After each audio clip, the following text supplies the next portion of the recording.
Hi everyone, I'm Thimo, this is Rulif, Yulia, Robin and Ayo. And we are group 6.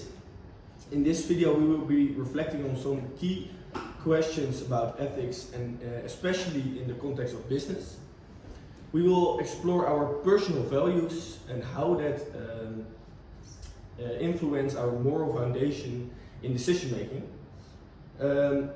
What our strategies are and how to keep a moral compass which is right and to avoid ethical pitfalls. And the role of ethical theories in navigating real-world dilemmas. We will start off with the first one, which is what's the question? Moral foundation and values. So I'll start by talking about my opinion about this question first.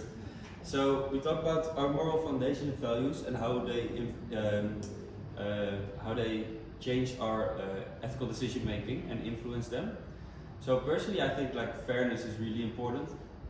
It's important that everybody is treated fairly, compensated fairly, and there's no difference in how people are treated in the way where they come from, for example, or their background, or if they're male, female, that.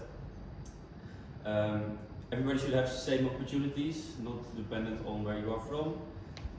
And I value self-direction also a lot. So autonomy and people being independent is really important to me. And that if an individual thrives and goes the way he wants it, I think that also is good for the company and its co-workers, and you get a more positive work environment. So yeah, that's what I think. Anyone wants to add anything?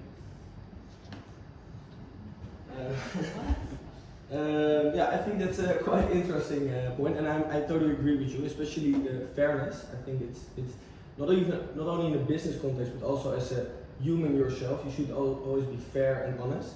Yeah. I think honesty is one of the most important things if you want to bring it far into a company. Being honest with your colleagues and being honest with your boss is always the thing that brings you far. But on the other hand, I think sometimes in some business occasions you should not always be as honest as people think, because it's a hard world.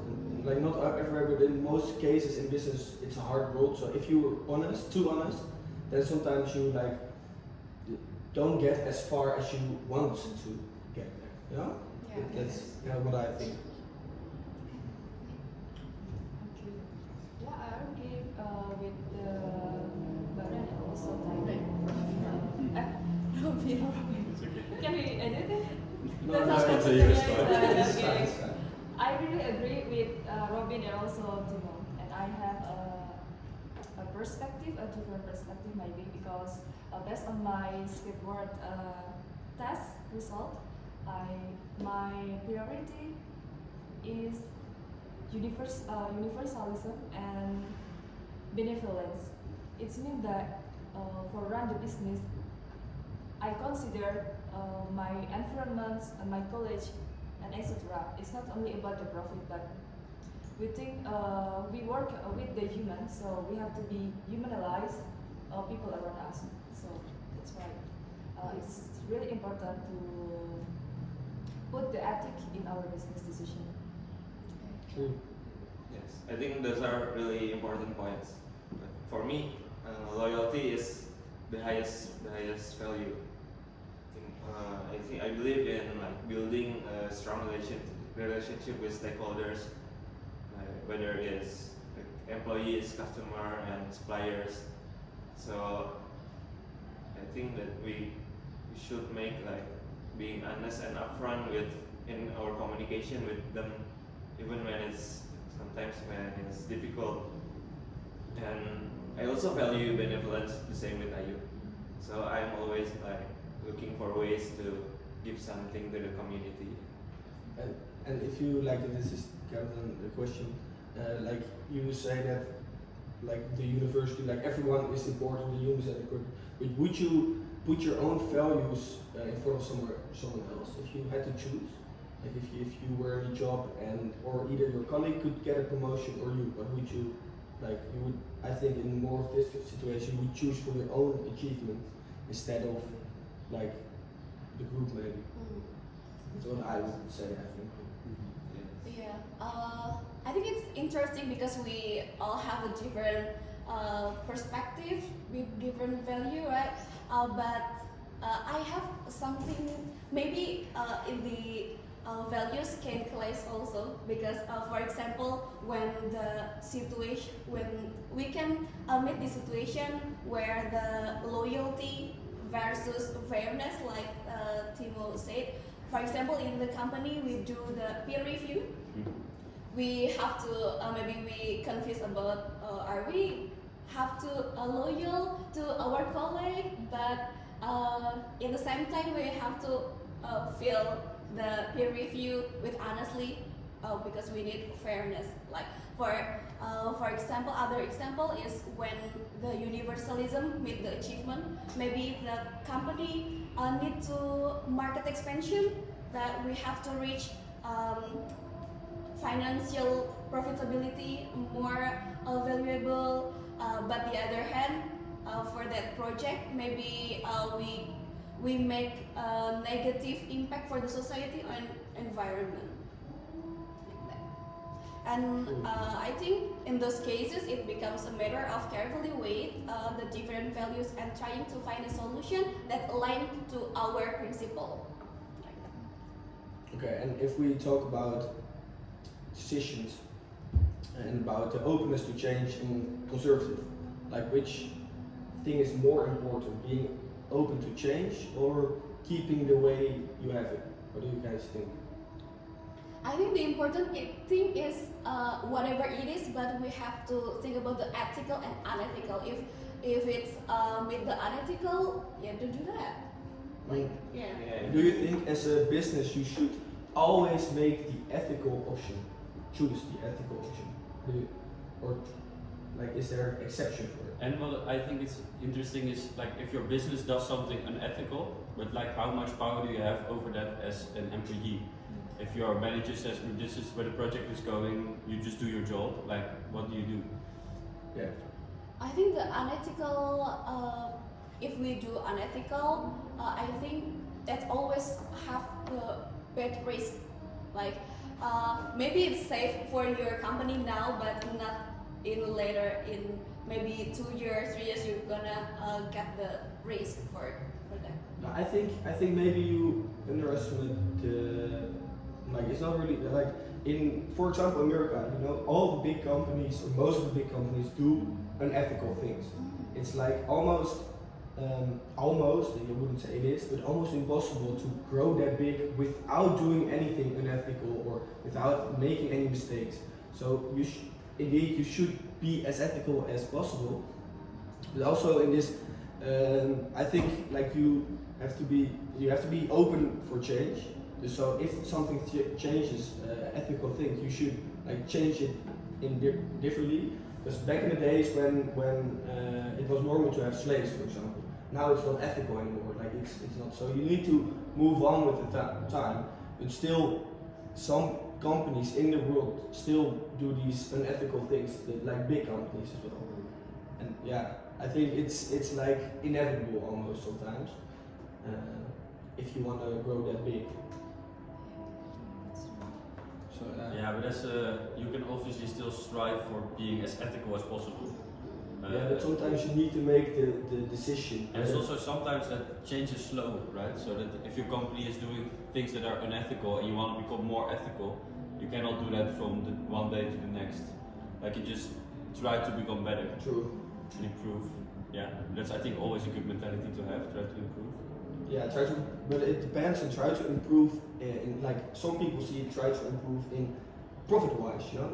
They want to improve in just profit making as much profit, but you can also think of try to improve ethical-wise or otherwise. No? Should we move on to the next part? Yeah. Strategies to avoid ethical pitfalls. Yeah. I think you've already mentioned a few things before. Are you want to start? Question number 2. Question number Should 2? I read the question? No. Yeah, Why we need you have the question in It's the up to you. What are your strategies to avoid moral legend, moral justification, and moral inaction in your organizational or business decision making? Actually, we also learn about the moral neglect, moral justification, and moral inaction. What do you think about moral neglect, guys? For me, moral neglect is about when we fail to consider the ethical perspective for us. So, Yeah. for example, in the business, if we make a decision, we only focus on achieving target without thinking about the ethical things. It's just, yeah, like you said before, it's really normal in a big company, right? Because, Yeah. yeah. I think that's true. Like, especially in a big company, a lot of people don't really realize that they're doing something unethical. Like they do something unethical, but they don't recognize the ethical problems. Sometimes you also have like cultural differences. That, for example, in America, it wouldn't be normal to have child labor. But for example, in China or something, it is normal. Like that's like the Yeah, but then it doesn't- cultural differences. There's cultural differences, but it doesn't mean that because it's normal in China, it's ethical. Yeah, Because yeah. no, No, ethical is kind of an opinion. Like No, no. I don't think not an opinion, but it's formed by the rules that you have in your country. Like It's one ethical. I think if you should, but in like in America, it's different than in the Netherlands as well. Like in every country, I think it's different. I think ethics is. I believe in objective ethics more, but that's a different discussion. I don't think it changes based on the rules and the whatever is normal in a country. It's still unethical. Like the ethics doesn't change. It's just that it's normal, but it's still unethical. So Right, to that's normalize unethical action, right? Yeah, like obviously, like I will never say that in the 1800s slavery was ethical. It was definitely not ethical, but it was normal, you know, and that's a different thing. Yeah, okay. It's objectively not ethical. Yeah, but there are still things that some people would find ethical and you wouldn't find it ethical. For example. True, but it's So- what people think, like different discussion. Like people also believe that the Earth is flat, right? It doesn't mean it is flat. So if people believe that it's ethical, doesn't mean that it is But ethical. what is ethical way? Is it what the most people believe? Is it what you believe is ethical? What That's like- that's kind of the whole foundation discussion of ethics. yeah, but like I think That's for the second course. yeah, you believe in I know, but I think it's subjective.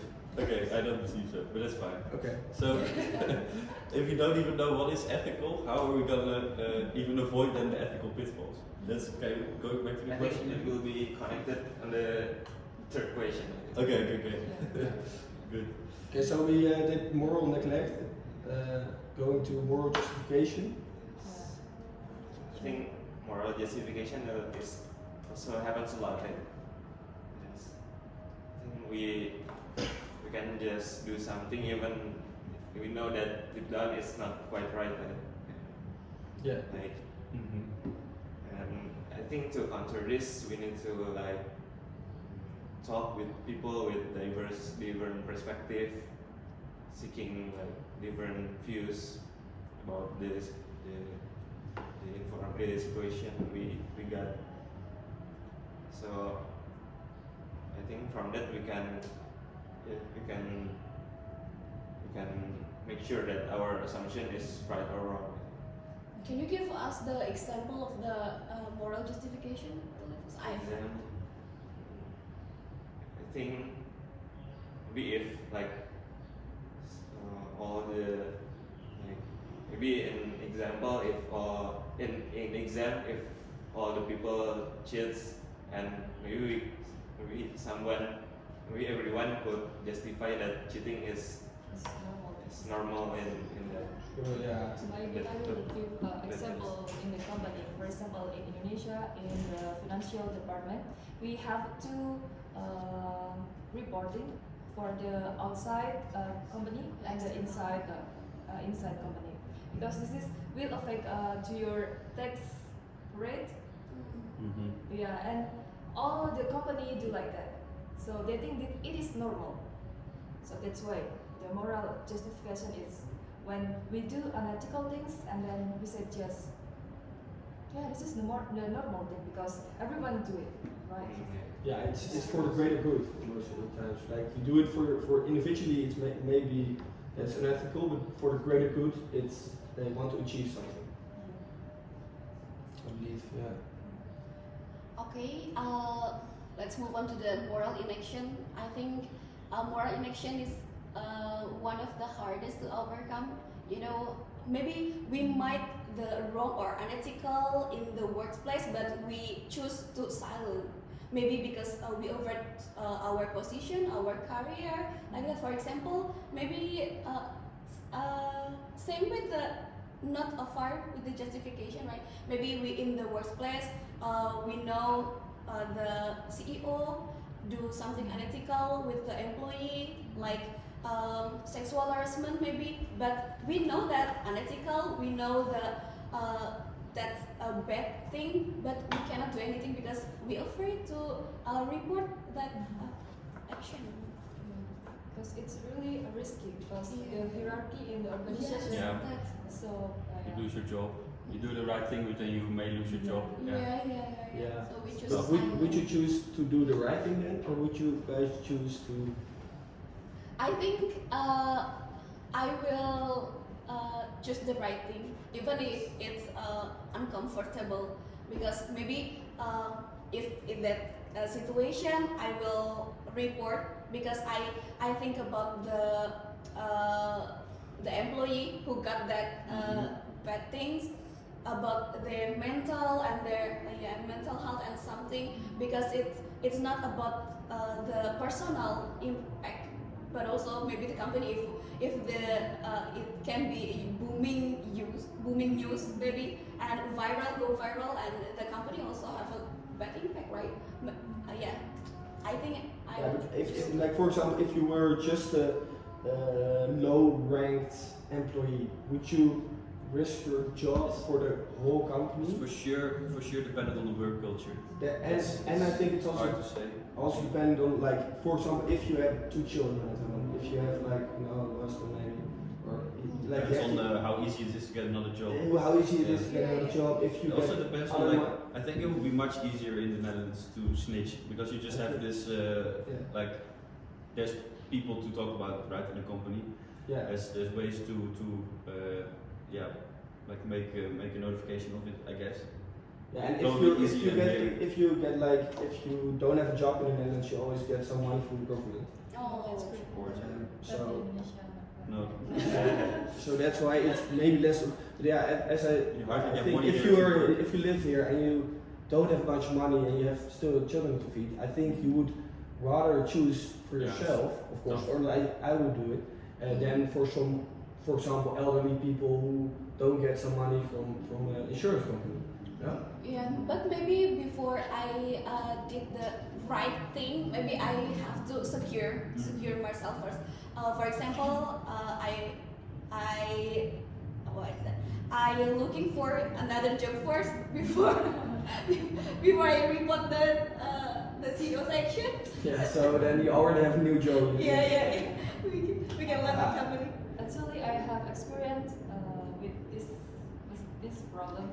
For example, this is not my job, but in my organization, there is the head of business organization that doing corruption, and I'm just financial department, so I'm lower than that. But you do know what's going on. Yeah, I know. I checked the financial report, and there is so much missing. And there is much of the client they contact us the goods or what we sell, it's not come to them, and then it's so risky for me to take an action. But the first thing that I have to do is to knowing my college, to sharing my experience, and then we discuss together what we should do next. Yeah. So maybe we need some things. We need people around us first, and then we To can save us. Together power. together to get Yeah. more power. Of course. Yeah. But even we are finish the problem in the what's mean pengadilan? Justice. just Yes, yeah, yes. it's like a justification. But in the next day, she always make me terror. Make you terror? Terror. Like let's texting me Yeah. and then blame me and etc. Even they are throw my the things to my face. Oh, It's they're so really not bad. kind to you anymore. That's what you mean. Oh. Yeah, it's been like there is a lot of risk, but we can share our risk to another others. person. I mean, like we can set. Yeah, but not always. In some cases you can, but I think it's not. So that's why it really depends on the situation, of course, on your own situation. But I think it's always good to talk about it with people. I think even also for yourself, for your own feeling, to talk about maybe that doesn't matter who, like maybe only your parents, but always just talk about how you think and like you are not alone in the world. Everyone can make decisions with you. You know? That's right.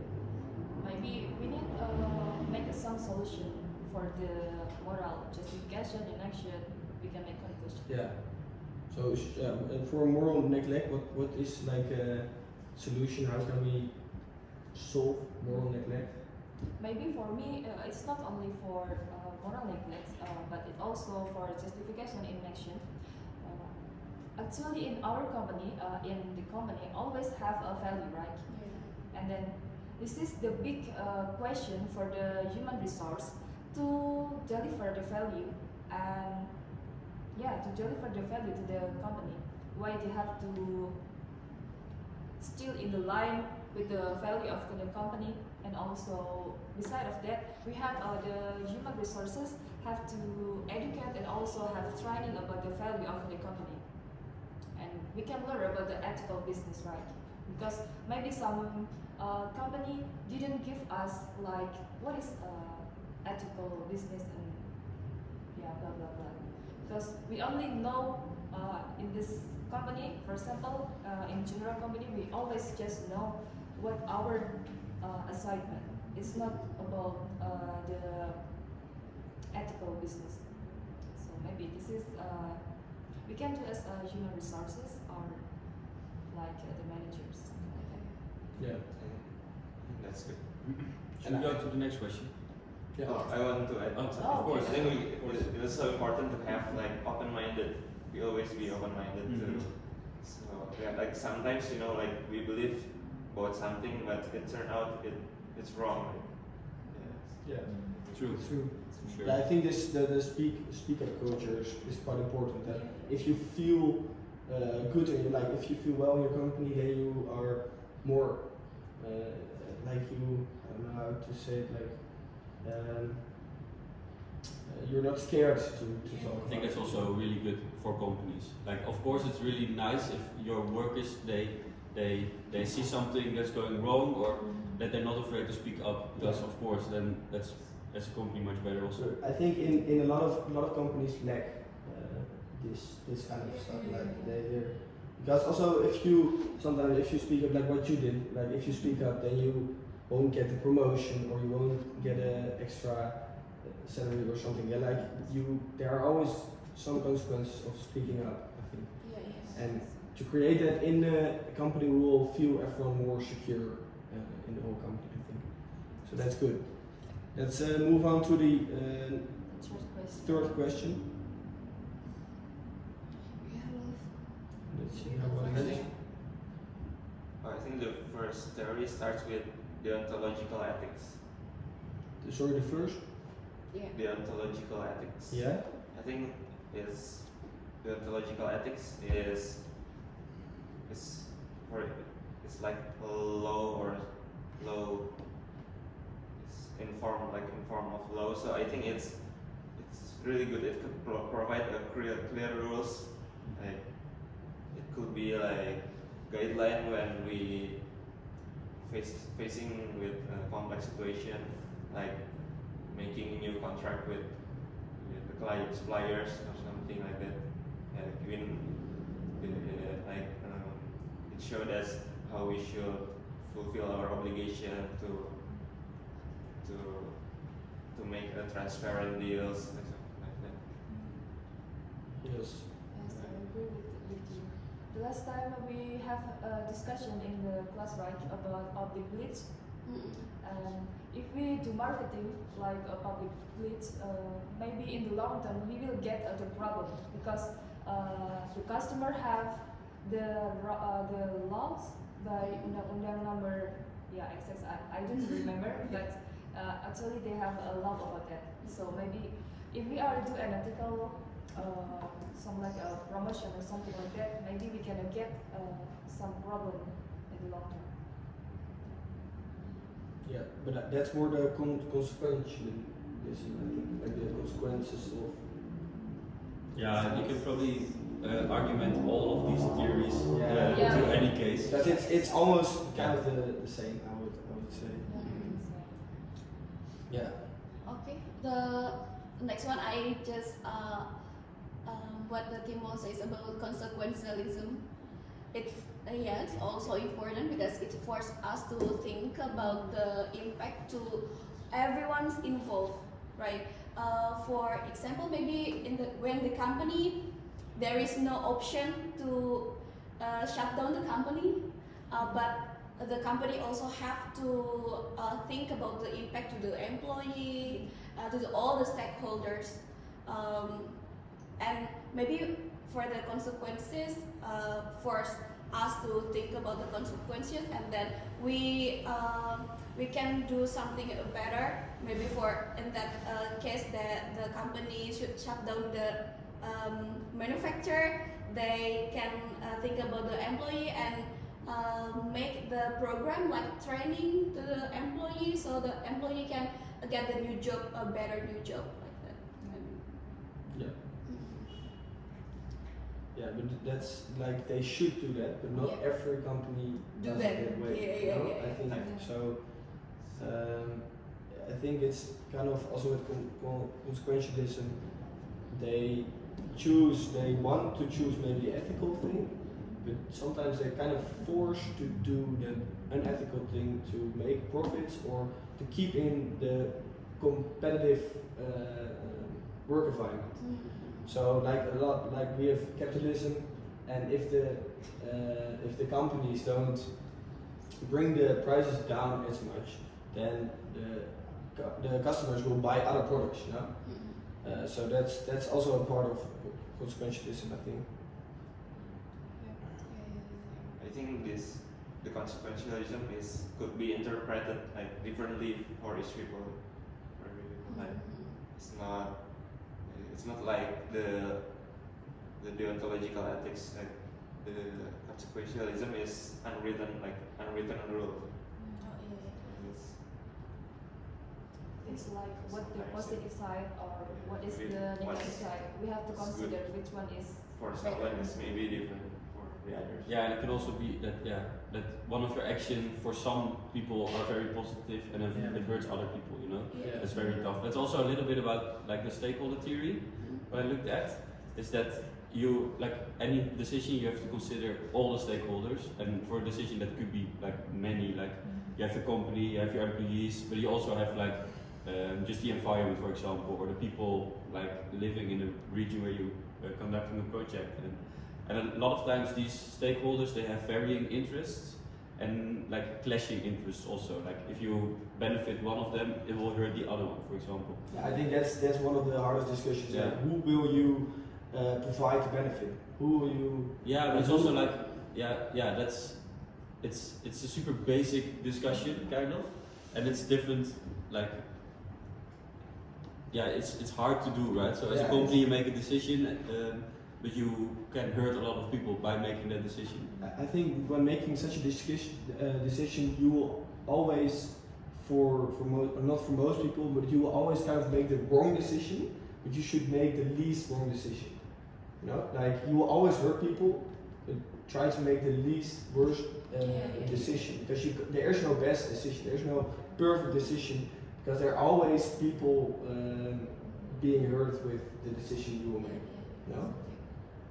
Or should we aim for what's like the greater goods, like which decision makes the biggest impact to the good impact to the people? Yes, but that's also like impact to society or impact to the business, impact to like that's also things you should consider, like the greater good seen by who, you know, seen by the that's also different, you know. That's true. Yeah, that's why it's a really big dilemma for the decision maker. But maybe with this theory, for example, like deontological ethics, we can consider about the law and then consequentialism. We can measure how much the benefit or the impact we can get, and what kind the negative impact we can get, and then by the virtue ethic we can We haven't talked we can about future. virtue ethic. Now it comes. And also stakeholder theory. By combine this this theory, it will make us easier to make a decision as a decision maker. Yeah, I think so. So you wanna add about the virtue ethics maybe? We've already talked about it a lot, right? Like, Yeah, I know. Virtual ethics. We mostly talked about the consequentialism, I think, but for virtue, I think virtue ethics is quite important to have like good virtuous people. I think it really depends. If the company has virtuous people, then the company itself will become more virtuous as well. So it really depends on the individual employees, how they are. If they are honest, if they are fair, then I think the whole company will become more fair. And I feel this also for like most Indonesian people. They're all really honest and fair, and I also feel it in you guys. You just want to do the right thing, you know. But I think, for example, in the Netherlands we have more people who want to do maybe like not really the virtuous choices, just choices to profit themselves most out of it. a bit more egocentric, maybe. More egocentric, I Self-interest. think. Yeah, I more think, self-interest. yeah, I think that's It's also, the I difference in think, culture. maybe a bit easier or less like harmful in the Netherlands to be a bit more egocentric, because you have many more rules and regulations, Yeah. also limiting you for hurting others too much, right? I think there's so many rules in companies that they are just more ethical in general, so it's a bit more easy to make your egotistical Yeah, true. decisions. Yeah, we have a lot of rules in the Netherlands. It's And people actually follow the rules. yeah, and they follow the rules. It's a rule country. Different, yeah. So I think we talked about everything we wanted, right? In the first, for the other questions, is there anything that you guys want to add? if someone wants to add another thing. Enough? For the closing. Yeah. Okay. That's all, guys. So we have explored more about values, moral foundation, and the ethical theory that guide our decision making in the face of ethical challenges, of course. So by being mindful of this influence and actively engaging in ethical reflection, we can strive to make responsible choices that benefit not just ourselves but also our colleague, our customer, the wider community, and for all the stakeholders, right?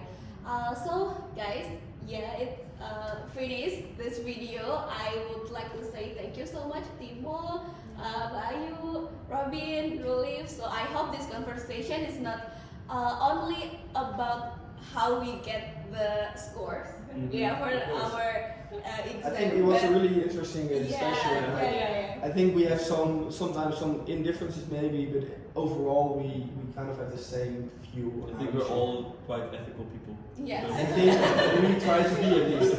We try to be. Okay, that's all from Perfect. Syndicate 6. Thank you guys. Thank you. you. See Bye. next semester.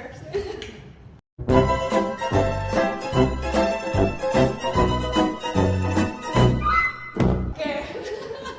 That was perfect. We just take one time. Yeah.